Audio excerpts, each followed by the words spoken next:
Okay, it's my great pleasure to introduce our next session, and particularly our moderator, Doris Hiam-Galvez. She's an amazing engineer, but I've been meeting her as a human person as well, and it's been a great pleasure to be working with you and looking forward, Doris, to continue with your collaboration. She is definitely an outspoken champion of sustainable developing. She serves as senior advisor at Hatch and board director of the PDAC, which we all know, with 30 years of experience in senior leadership roles around global corporations. She has empowered others and driven transformative change. Over the past 16 years at Hatch, Doris has led regional operations and created innovative businesses in Australia, the Americas, and Europe. Inspired by her work with global clients facing sustainability challenges, she developed Designing Sustainable Prosperity, or DSP. It's been really a pleasure for me to read the book before it was published, and highly recommend getting her book, The DSP, which will be published by Wiley in August. Doris.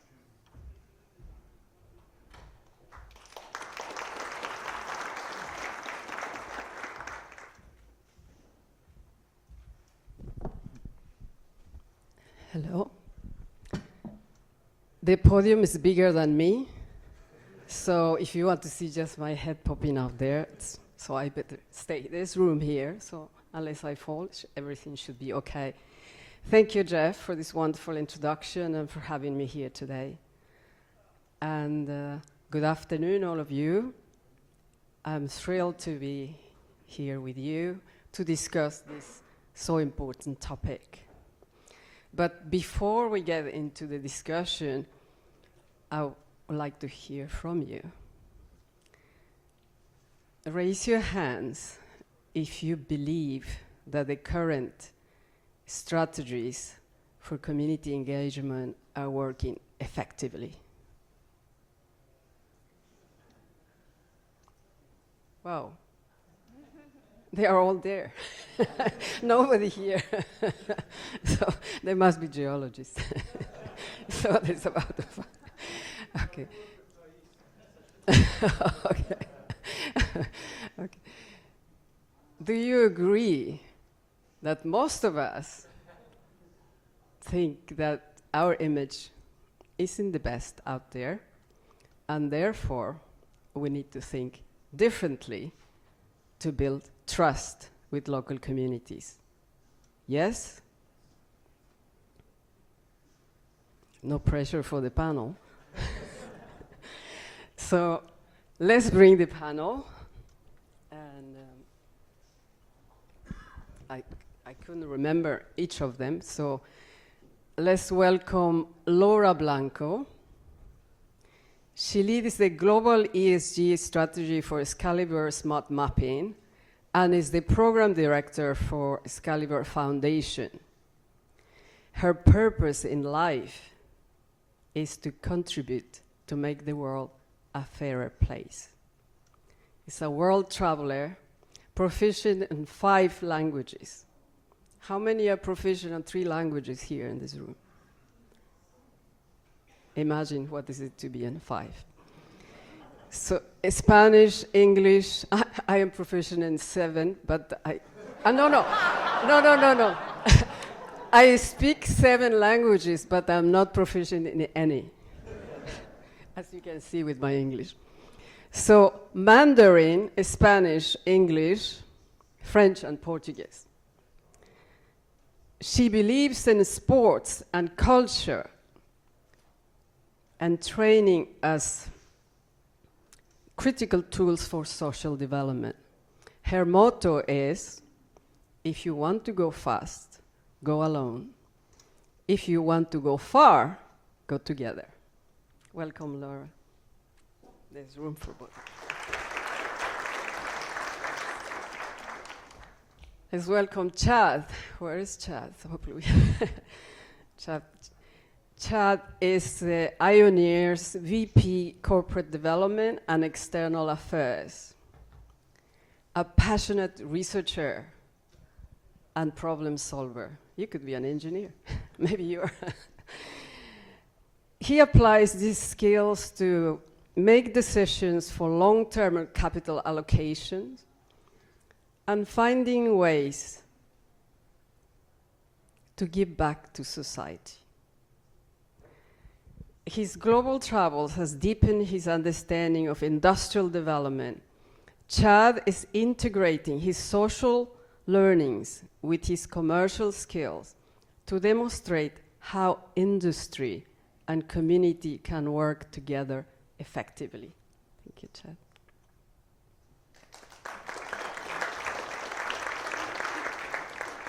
Let's bring our amazing Thais.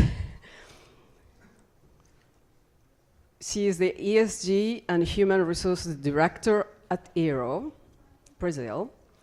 23 years experience in the mining industry, but also with other industries such as Unilever. She is a doctor, so if anybody has a problem, she studied medicine and occupational medicine, causology, and ergonomy. Also an MBA and specialized in sustainable business strategies and ESG investing. Welcome, Thais.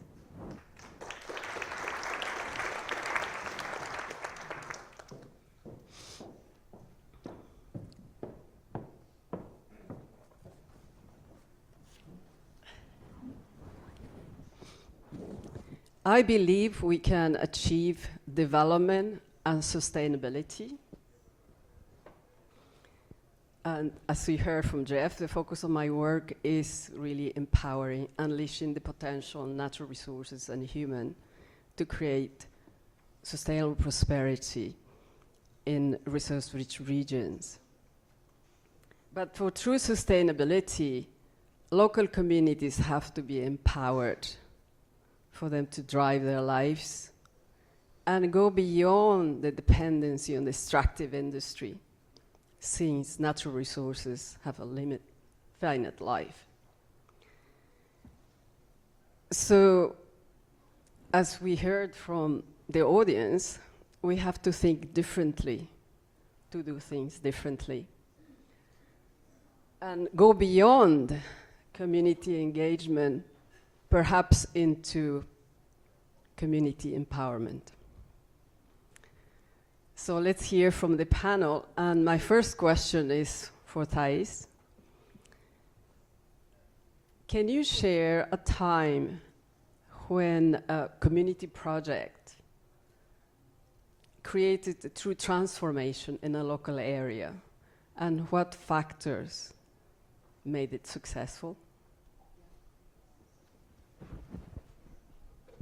So thanks, Doris, and thank you all. I'm very pleasure to be here to speak for you about sustainability as a whole. So I would like to bring a very successful case that we have in our Caraíba asset that's in Brazil. And there we are located in a forester area protected, that we protect. It's very common in mining companies to do that. We are in the savanna, very sensitive biome that's called Caatinga in Brazil.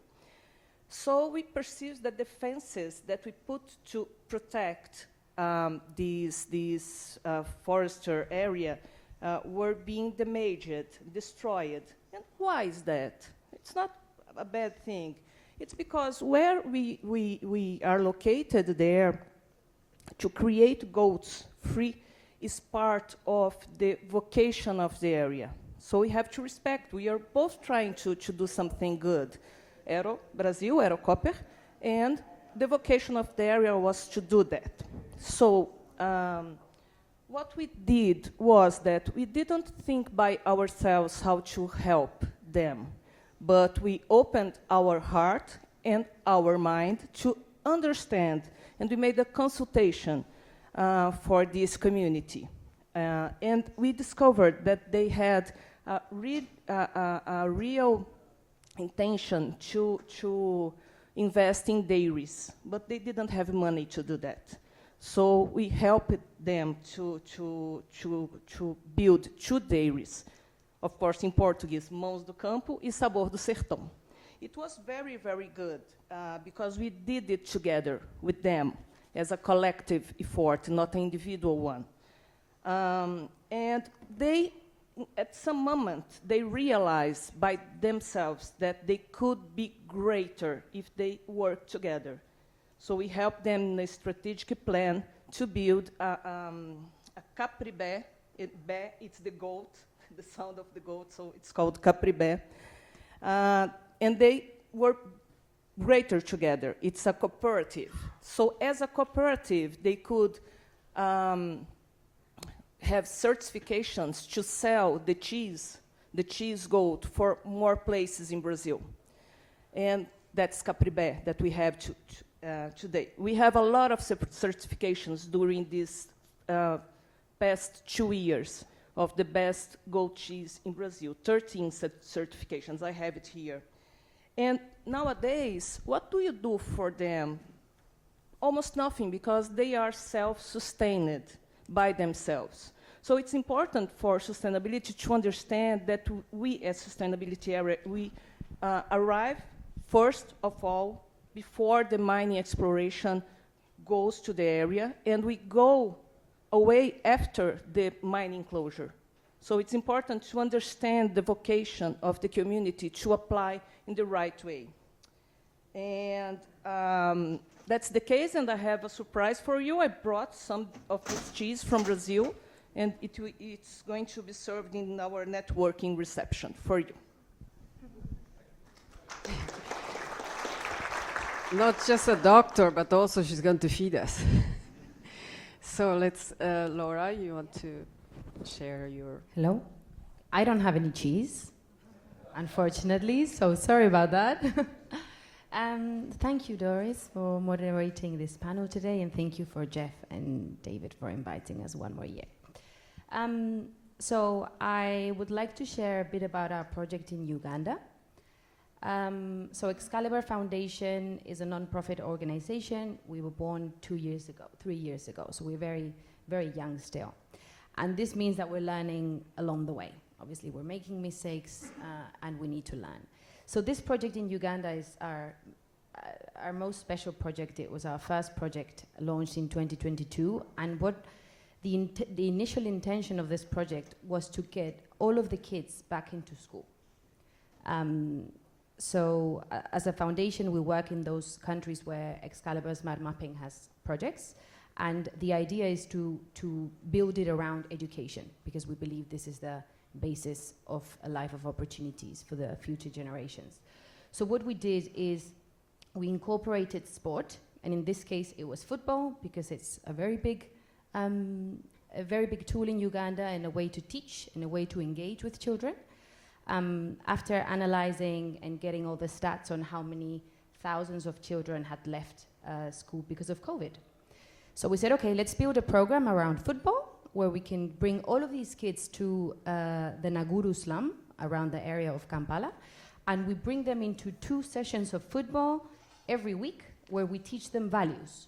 So let's say this month we work around respect, next month we work around teamwork, and so on. And this was the initial project. What happened with this project is that we found throughout the way that this was not, we didn't have only one issue around these children. So we wanted to get them back to school, but there was psychosocial issues, there was health issues, there was depression levels, anxiety levels. The girls were not going into school because of menstruation problems. So what we did, and I think what makes this project very special, is that we were able to adapt throughout the way. So the project that started as a sports social project turned into a holistic project where we visit the parents once every 3 months to understand what they think and get them involved in the conversation. We have parent meetings every 3 months.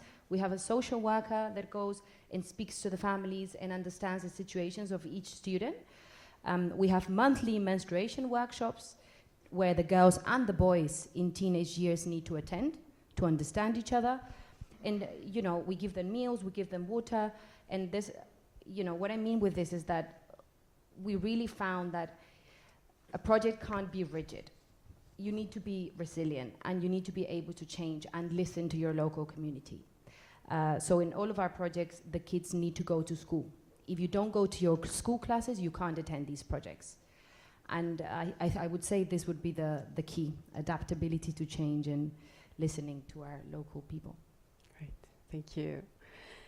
Chad, would you like to share perhaps something unique that your organization is undertaking that's really a game changer and what's really making a difference? Thanks, Doris.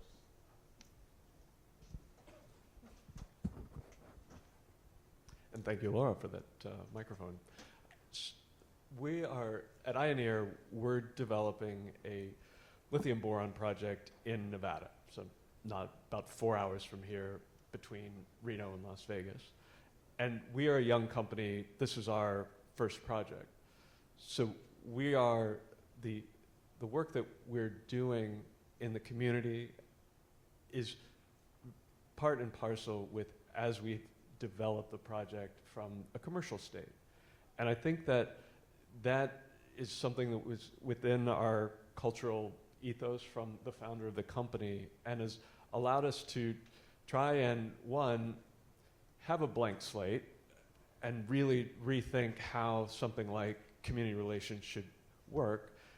And as well, we are unencumbered by our past. So one idea that we've tried to really focus on is in regard to relations with tribal communities, tribal nations. As it is, our project is not particularly close to tribal reservation land or such, but what we certainly recognize as, in order to get our social license to operate and what we defined as the community that we're trying to empower, and as Doris mentioned, trying to empower far beyond when our project might ultimately cease, encompasses an area that's hundreds of miles away. So with what's happened in the current federal administration, the US administration, there are several programs through the Bipartisan Infrastructure Act, through the IRA, or Inflation Reduction Act, that have in part been used to spur on critical mineral deployment, but also have wanted to bring in more social justice initiatives. And there's billions and tens of billions of dollars earmarked, for example, for tribal nations who are looking to participate in energy transition ideas. But what we found is that there's a disconnect really between that headline number and really going out and listening to members of tribal communities about how they would want to participate, and then making those linkages such that a tribe that might not have a lot of administrative support is able to have the administrative capacity to apply for these initiatives and then ultimately to administer once they have them. So it's relatively straightforward communication, but it's sort of early engagement, listening, and because the federal program suggests that someone might have a battery cell facility on a tribal reservation. I've been in with tribal councils from 19 tribes. I have not heard one that has any interest in that right now. But what tribes are interested in are what's most important to their communities of things like healthcare, transportation, education. So we can find ways to marry programs that at the federal level that are interesting to those specific desires. And then what we as the developer are doing is trying to find those resources. So we're not I'm not a grant writer, but we have access and we can help hold the government accountable to providing resources to those communities to find grant writers and such. So what we're trying to do really is, use those things of early engagement and listening to then find connectivity to programs that are sort of headline numbers of dollar disbursements and actually put them into those communities so that they can develop their economies in sustainable ways. Excellent. So we heard from promoting unique enterprises in a large scale, I guess moving into Brazil, to education, to a link to financing to communities for them to create their own futures. So let's turn the gears towards the future. So this is a question for all of you and for us, so we will think all together. So if you had unlimited resources, if everything was possible, how would you reimagine the relationship for the industry with the local communities to achieve sustainable and mutual benefits? So this is also to the panel, so what do you think? So we are all putting our heads together, so who wants to start? Let's start with Laura this time. You guys. I think it's a difficult question. I would like to hear also our audience, see what they can come up with. I want to go back to the point I made earlier on bringing a holistic perspective. Because if I was ever, in this situation, one thing I'm finding in our projects is that we would do so much more. When we're working with a child or with youth or with women, these are our groups, it's not enough to work with the child. You need to work with the parent, you need to work with the school, you need to work with the teachers, you need to work with the social workers, psychologists, and so on. There's such a map of people around that unfortunately we can't reach to everyone. So I think if I was in this situation, I would really try to build, like our project in Uganda, for instance, a holistic view, or like a project in DRC where we engage our participants to give back something to community, so the ones that are receiving the project are actually implementing in schools. So I think a way of trying to get a cycle going on where our participants can also work with other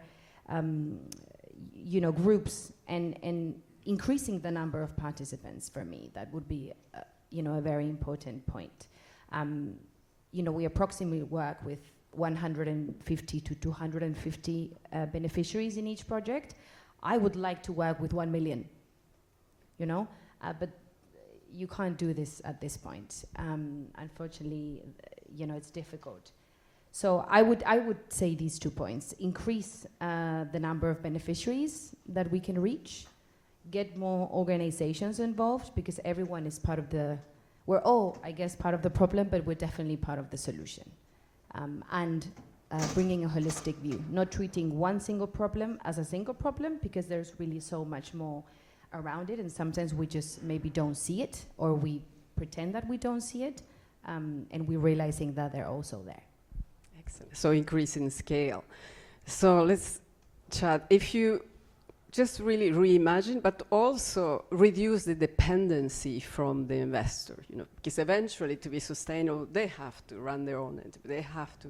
So if you reimagine, how would you do it? I think one idea that we are trying to execute as well, and I think can apply more broadly, is in the investments that we're making in communities, trying to impress upon them that we want communities to create economic opportunities for which we as a developer can be a customer. And we can be a very good customer, and we can be a customer who helps you get capital to get your business started, but we don't necessarily, or we don't want to be your only customer. We want you to think more broadly about what's important to your community, so that when you grow your business, we're there to help you. And as it happens, our operation should last 50 to 100 years, so we can be a very nice long-term customer. But we want you to create those businesses that are important to you. So it's not about some disbursement, it's about more of we are part of that market solution. Thais? Yeah, it's a very inspiring question, and for me, it's beyond resources, far beyond only resources. It's about purpose, collaboration, and it's about vocation, because it's about co-create legacy and co-create, not only create by mining companies. So we have to understand that we have to help them, to the community, to build a better tomorrow, because we have our lifespan, we have our life of mine. So we arrive, but we go away sometime. So it's important to co-create this kind of legacy so they can have economic maintenance after we go away. So it's more about co-create legacy and support economically, based mainly on education, healthcare, environment, in a friendly condition. I think it's to deliver good for this community so they can keep going without us. So and that's for me, it's to be a responsible mining company as Aero, because it's important to think about in a collective way and not in an individual way. And I always say that it's important to understand to better attend that community. So always think in this way. Excellent. Now we dreamed all together. So now so what do we need to do? What will be the next step, initial step, to enhance this relationship with the local communities, but also focusing, reducing or cutting the dependency? Maybe Chad, you want to start this? One idea that I think with all development is the notion of really early and consistent engagement. I think that in the paradigm is shifting there with development, but as we've seen today, there are inherent difficulties there. We see that for every 3,000 ideas, there's only one. So you find communities have fatigue, and there's very, very realistic and true sort of skepticism when we engage early, because, and we as the royal we here, because so few of the projects actually come to fruition. But I don't think that discounts the value of building relationships there's inherent, again, sort of skepticism and conflict that is with any industrial development into a community. We need to be very honest about that and address that through listening and consistent early communication. Laura? Yeah. Yes, I agree with all of that. I want to add a few things. So firstly, one thing I think about often is about who's leading these projects. As in, is our employees or is the community management team trained in intercultural competencies? Are we trained in emotional intelligence? Are we looking beyond doing the job? Because when you're working with communities, you need to love it. I mean, you need to be passionate about it, and this comes through really quickly. And I have seen projects, or I have seen scenarios where there's just not that magic. And I think when that magic doesn't exist in a relationship, there's no way it's going to work out. So I think one thing which is very important is, get the right people to lead these projects and interact with communities with the passion, the purpose, and the legacy that we're speaking about. It has to be something that is coming out of the heart. So that's the first thing. The second thing would be active listening, but not just staying it there, actually turning into action. Because we're seeing that when we listen to our communities, we speak to our local partners, we have lots of alliances and partnerships with all types of organizations in our projects, and we sit down and we speak to them and we listen to them, and whatever we listen to, we put it into an action plan. It doesn't work to just listen to them and keep it there. They need to see that whatever they're feeling or whatever they're asking for is actually being taken into account. We can't just go and implement a solution for a problem that doesn't exist. We need to really understand what are the needs of the local communities, speak to them, and incorporate that into our projects. That would be the second thing. And then my last thing, My last thing would again be education. And, you know, I know I've mentioned this word a lot. I am a learning enthusiast, you knew from the languages. But I really think that education, we still have a lot of work to do on the mining sphere on this. You know, I speak to students, I speak to young generations, and I can sense there is passion to change things, and for some reason mining is still not in this conversation, but we need mining for the energy transition. We need mining to get all of these minerals, right? So I think the way is, how do we change this mindset and get all of them involved and get your employees involved? Really quickly, sorry, I want to really briefly explain a project we're doing with women in young female in Africa. We incorporated recently a project which is a mentoring program that works with young female talent in STEM. They all live in all parts of Africa. Most of them come from Ghana. And what we're doing is Xcalibur Smart Mapping employees, they're acting as mentors as part of a volunteering program, mentors and speakers and experts to guide all of these girls into the future of professional STEM or just help them in personal competencies. And this is really helping a lot to shape the mindset and try to get more actors involved. Excellent. So we started with two ties, but just a moment first.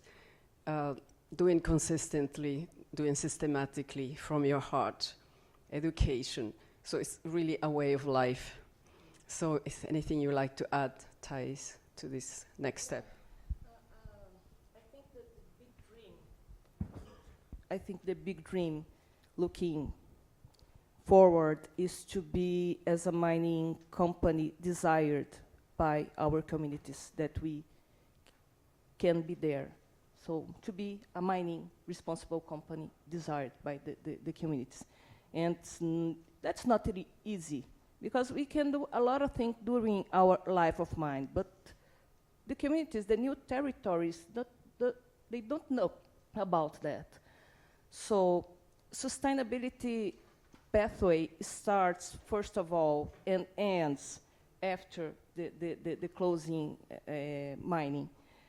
So it's important to be in this strategy of the company, that sustainability be in all of strategy, like minor exploration strategy, that they consider the relation with community inside of all strategy. Because at the end, we can prove that during that period that we were in their territory, we were very responsible and giving back to them, hearing them. It's not easy. It has to be day by day, by day by day. And by the end of the day, we are in new territories, welcome and desired mining company. It's our social license to operate. So I think that's the big dream. Excellent. So be responsible, be loved. All of this is coming out to the priority is the region's prosperity, and the industry be an enabler, a catalyst, which is the focus of my work. But I didn't orchestrate this result. So now we will open the door for questions, but first maybe we'd like to ask just your last words, message for the audience, or your call to action. Just a minute of each. And Chad, you want to start this? I believe that we really, as an industry, and certainly amongst this group, looking for ways of really evolving and finding innovation, we need to think holistically about our community relations effort as well, because these minerals are generally in certain areas, and if there's cooperation amongst the developers more so to have a better way of communicating with communities and more of a focus and more of an investment, it really benefits us all, because within the community, of course, folks will remember sort of the least and the worst actor far better than they will the best actor. So we really all need to contribute to that. So my last words would be, getting started is better than getting it perfect. So I know the beginnings are hard, but I really strongly invite you to just do your first steps. Secondly, CSR. I really believe in the link. You know, we're a service provider at the beginning of the value chain, but if you're a mining company, get your employees involved in the community engagement. You know, allow for this space and this relationship to be built. And my third one will be don't lose hope and stay passionate, because this is key for this type of work.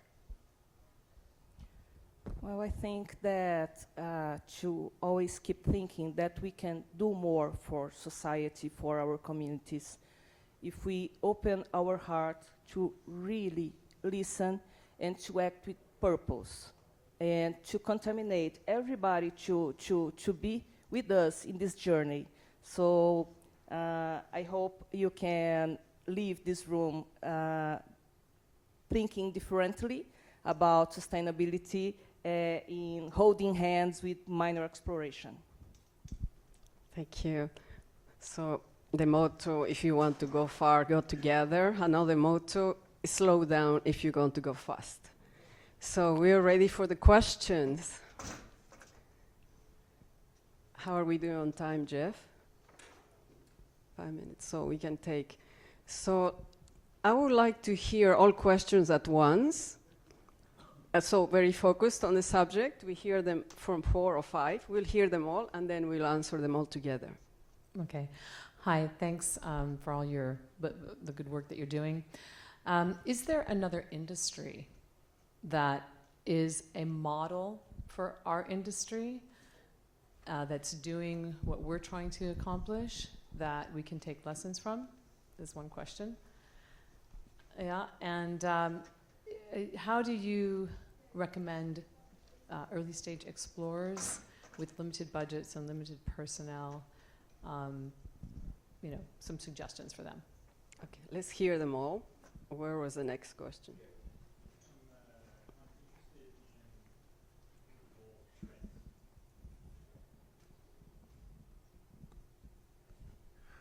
I'm interested in the role of transparency and how technology can enable that, and your thoughts on that. Okay, the next one. Yes. Hi, I'm a Stanford grad exploration geologist by background, work mostly in Peru and Argentina right now. I was a little concerned when you mentioned if you had unlimited resources, because I think that is one challenge, is that communities can become too dependent, but I'm glad to see the panel pulled that back around on there to emphasize that we need to work in collaboration with the community. So that's a very good point on that. But leading on from that, I was curious about what the panelists think on how we avoid replacing government. Because a lot of times when we work on a project, we'll see this in Peru, for example, the government will abandon their efforts in the area that we're at, assuming the mining company will take over. And that's kind of a tricky challenge on that. I can understand they're trying to allocate their resources over a broader area, but it creates an interesting dynamic. I was just curious, ideas and ways to bring the government into that partnership as well. Excellent. Is there any more questions? There's one more. Hi. How do you manage ESG community outreach when you have a community that is blatantly in opposition to what you're trying to do? Well, this is a unique industry, mining. You can't move a mountain. How can you handle that type of concern?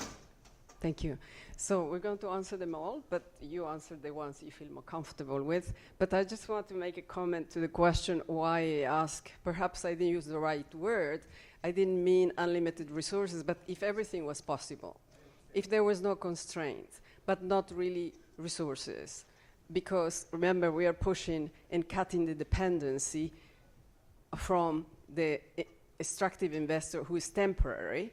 But second, we don't want them to take the role of the government, because, as you said, they'll move away and then you don't know what else to do. So therefore, the focus was what can you do so that they can drive their lives, but also they can be independent and sustainable. And then also the region is the priority and the investor a catalyst or enabler. So hopefully I answered the question. So who would like to answer which question? But remember, one was, is there another industry doing this? And I then made notes. transparency and so. Go ahead. Okay. I would like to share something about the transparency question of the gentleman over there. So it's a very important word in community engagement. It's also a very, ambiguous topic that, is not really spoken about.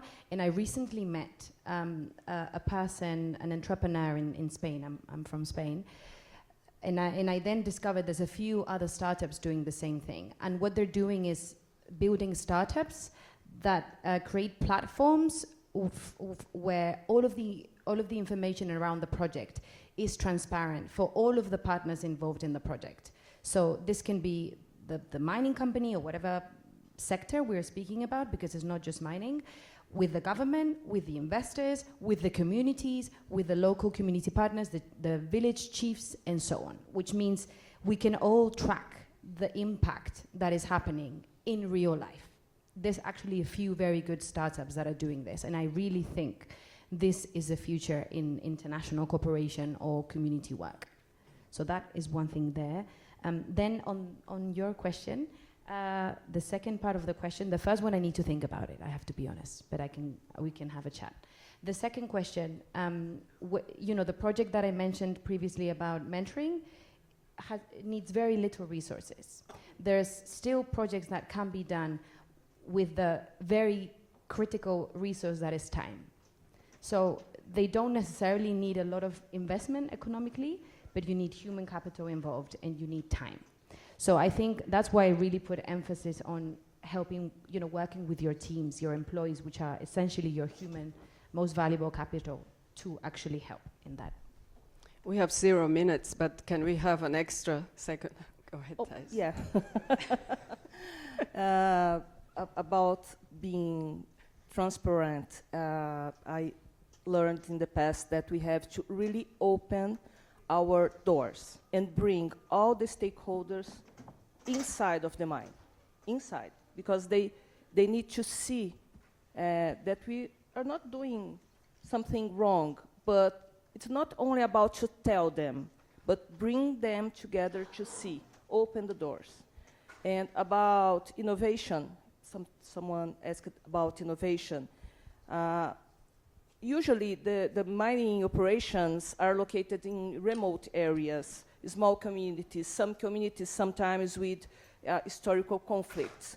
So it's important to understand that we don't need to bring some technology, NASA technology, but we want to understand which technology can help them.